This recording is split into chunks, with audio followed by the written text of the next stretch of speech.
Hey guys, it's Swode. Wanted to do a little bit of an update video for my Soul Eating Mantle build that I posted yesterday. I linked it on the Slormancer subreddit and somebody responded and they pointed out that the Giant Slayer Reaper might be better, or actually it almost certainly is better than the Primordial Butterfly Reaper, which I was using previously. This Reaper I liked because it had a damage over time effect, and that damage over time effect did an additional 3% of the enemy's max life, which got me 7 from it instead of just 4, which I thought was pretty great. But what this Reddit user pointed out was that the Giant Slayer Reaper actually makes all of your dots do 18% of their life instead of 4, because the Enfeeble stacks basically multiply all your damage by 4.5, which gets you to 18%.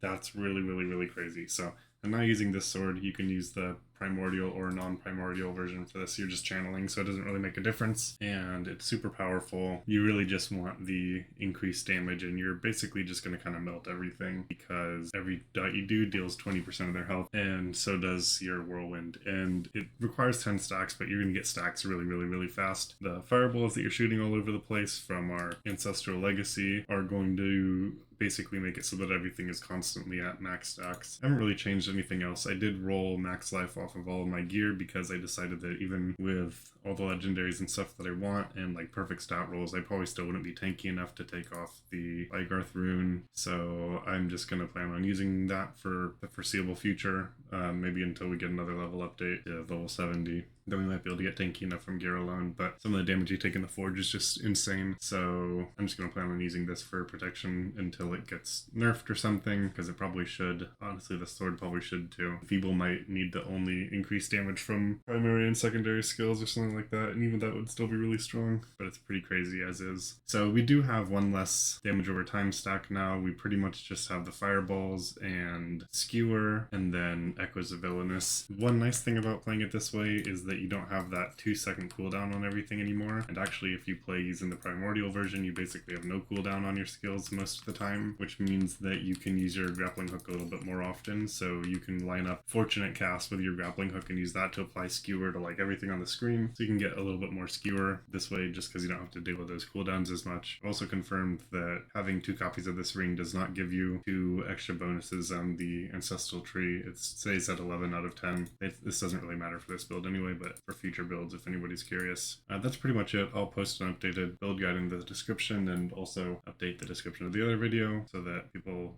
find the correct build when they're looking for it, because this is dramatically faster. I hit 1 billion damage on wave 100 of a Wrath 10 forge, and it wasn't even, it doesn't, you never slow down increasing their health, which is really nice. You can basically go fast on wave 1 on wave 100, and it doesn't get too laggy either. It's a really nice thing about this build.